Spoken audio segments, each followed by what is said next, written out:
boarding thing. Okay. Passport.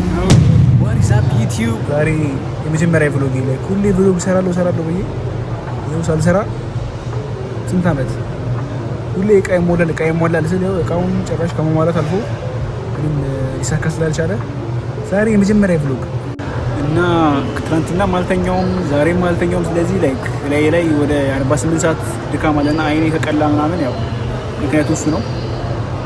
ብቻ ሁሉ ነገር ለበጎ ነው። ሰላም ጋይስ፣ ይህን ቪዲዮ ኤዲት ሳደርገው ነው ድምፁ በደንብ እንደማይሰማ ያየሁት። ስለዚህ ቀሪውን በቮይስ ኦቨር ጉዞ ላሳያችሁ። የሁላችሁ እንግዲህ አሁን ቦርዲንግ ሊጀመር ትንሽ ደቂቃዎች ነው የቀሩት። አሁን ከሰዓቱ ሌሊት 9 ሰዓት ከሩብ ሆኗል። ለማታውቁ የመጀመሪያ ራሴ ላስተዋውቃችሁ፣ ብሩክ ለማ እባላለሁ። ቱርክ አዳና የምትባል ከተማ ውስጥ የመጀመሪያ ዓመት የዩኒቨርሲቲ ተማሪ ነኝ።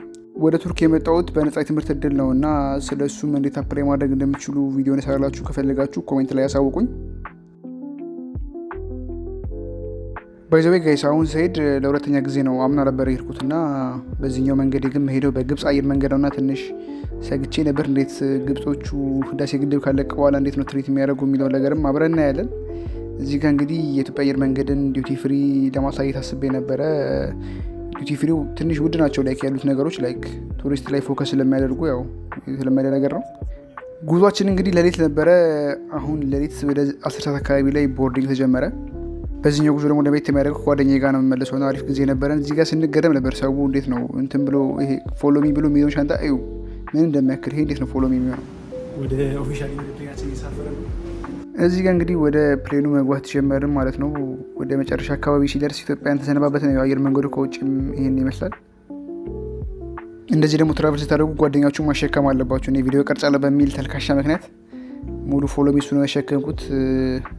እዚህ ጋር የተሰነባበትን ነው ኢትዮጵያን እና ደግሞ ምን ሆነ ነው ኢትዮጵያ አየር መንገድ እያለ ስንት ነገር ግድቡን ጨርሰን በግብፅ አየር መንገድ የምትሄደው ካላችሁኝ እውነት ላይክ ትኬት ስቆርጥ በነበረበት ሰዓት ዋጋው በጣም አዋጭ ነበር እና በዛ ምክንያት ነው የቆረጥኩት።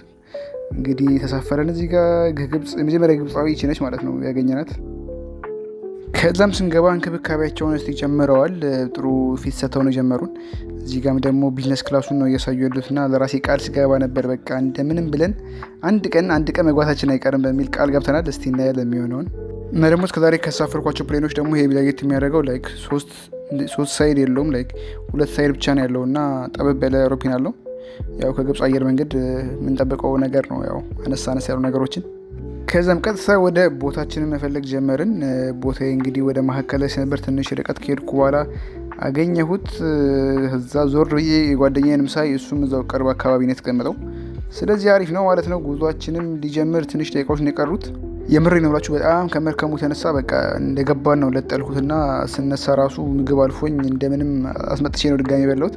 ይሁት እንዴት እንደሚያምር ጠዋት ላይ ያለው ሰንራይዝ እና እዚህ ጋር ማጠገብ ያለውን ሶማሌ በደንብ በቃ ሰብኬው በቃ ቪዲዮ እሱ ራሱ ዩቲዩብ ይጀምራል በቅርቡ እንደኔ። ይሄን ሰዓት ነበር እንግዲህ በጣም ኤንጆይ ያደረኩት። ምክንያቱም ዊንዶው ሴት ላይ ለመጀመሪያ ጊዜ እንደዚህ አሪፍ ቪው ያጋጠመኝ እኔ ራሴ። ጠዋት ላይ በጣም ነው የሚያምረው ላይክ ፀሐዩ እንደወጣች እንደምታዩት በጣም ነበር ያሳመረው ቪውን። እስከዛሬ ስመላለስ ፕሌኑ ላይ ክንፉ ላይ ደርሰኝና ከክንፉ ላይ ደግሞ ምንም ነበር የማይታየው። አሁን ግን በደንብ ላይክ ቪው ያለ ቦታ ስለተቀመጥኩኝ ትንሽ ደስተኛ ሆኜ ነበረ። ይሄ እንግዲህ ጠዋት 12 ሰዓት ከ45 አካባቢ ላይ ነው እነዚህ የሆነው። ከዛም ጉዟችን እንግዲህ እንደቀጠለ ነው። ከኢትዮጵያ ወደ ግብፅ እንግዲህ 3 ሰዓት ተኩል መንገድ ነበረ። ምግባቸውም አንድ ሰዓት ነው። 3 ሰዓት ተኩል መንገድ ሲሆን አንድ ቁርስ ላይ ብቻ ይሰጣሉ። ከሞላ ጎደል ምንም አይልም ነበር ምግባቸው። ላይክ እንደ ሌሎች አየር መንገዶች ምርጫ አልነበረውም። ላይክ አንድ ምግብ ነው የሚመጣው። ያው ቪዲዮ ባልቀርጾም ቢያንስ ፎቶ ላሳያችሁ። ፎቶ ይሄ ነው።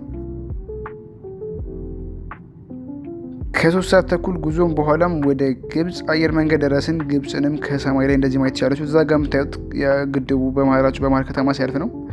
እንግዲህ ኤርፖርታቸው ላይ ደግሞ እንዴት እንደሚንከባከቡን እስቲ ማሳያችሁ ይሆናል።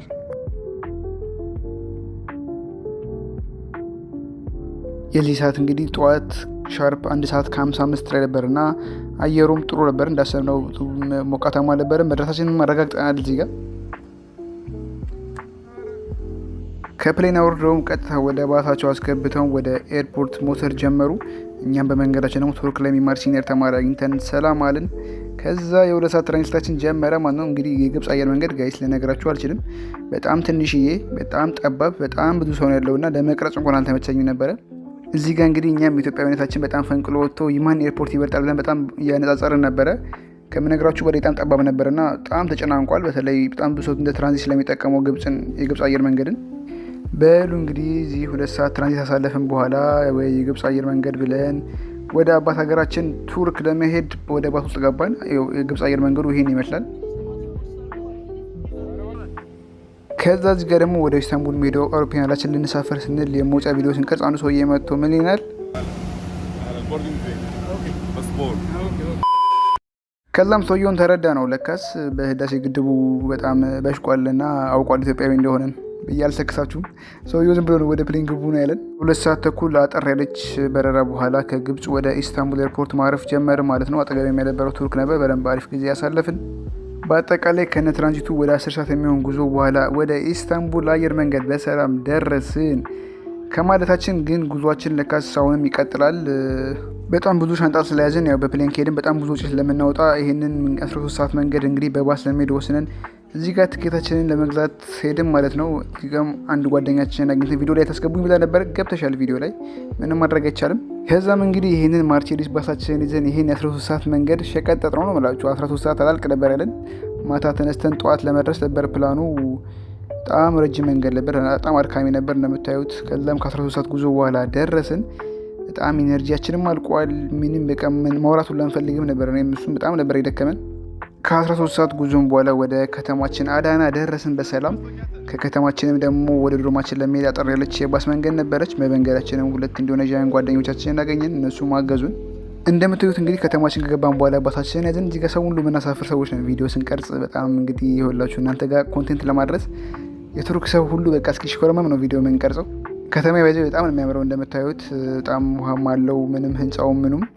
ከጠዋቱ 3 ሰዓት ተኩል አካባቢ ሲልም ወደ ዶርማችን ደረስን። ከኛ ቀድሞ የመጣ ጓደኛችን ነበር፣ ተቀበለን። ከዛም ቀጥታ ይኸውላችሁ ምግብ ከበለን በጣም ረጅም ጊዜ ሆኗልና ወደ ምግብ ቤት ነው የሄድነው እዛው ዶርማችን ውስጥ።